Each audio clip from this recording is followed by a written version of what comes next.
Abram اور لوط جدا ہوتے ہیں۔ پیدائش اس کا 13واں باب۔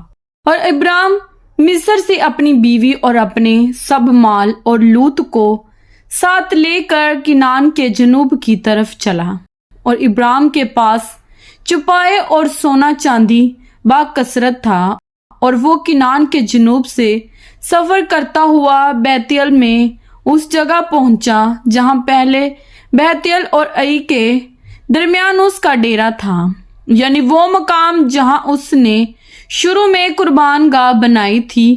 اور وہاں ابرام نے خداوند سے دعا کی، اور لوط کے پاس بھی جو ابرام کا ہم سفر تھا بھیڑ بکریاں، گائیں، بیل اور ڈیرے تھے، اور اس ملک میں اتنی گنجائش نہ تھی کہ وہ اکٹھے رہیں، کیونکہ ان کے پاس اتنا مال تھا کہ وہ اکٹھے نہیں رہ سکتے تھے۔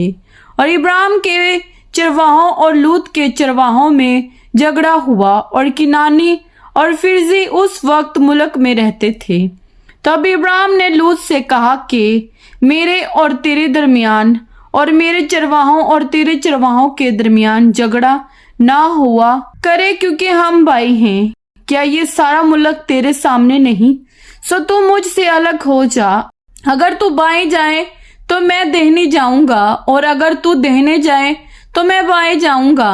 تب لوط نے آنکھ اٹھا کر یردن کی ساری ترائی پر جو سگر کی طرف ہیں نظر دوڑائی، کیونکہ وہ اس سے پیشتر کے خداوند نے سدوم اور عمورہ کو تباہ کیا۔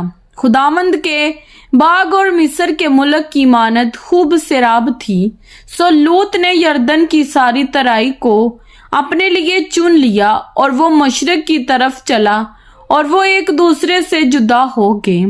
اور ابرام تو ملک کنعان میں رہا، اور لوط نے ترائی کے شہروں میں سکونت اختیار کی، اور سدوم کی طرف اپنا ڈیرا لگایا۔ اور سدوم کے لوگ خداوند کی نظر میں نہایت بدکار اور گناہ گار تھے۔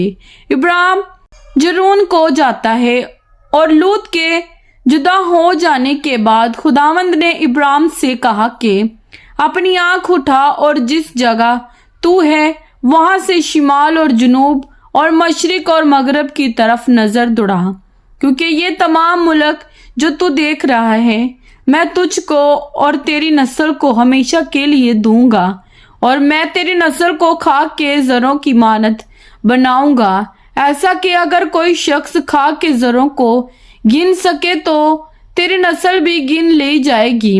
اٹھ اور اس ملک کے طول و عرض میں سیر کر، کیونکہ میں اسے تجھ کو دوں گا۔ اور ابرام نے اپنا ڈیرا اٹھایا اور ممرے کے بلوتوں میں جو جرون میں ہیں جا کر رہنے لگا، اور وہاں خداوند کے لیے ایک قربان گاہ بنائی۔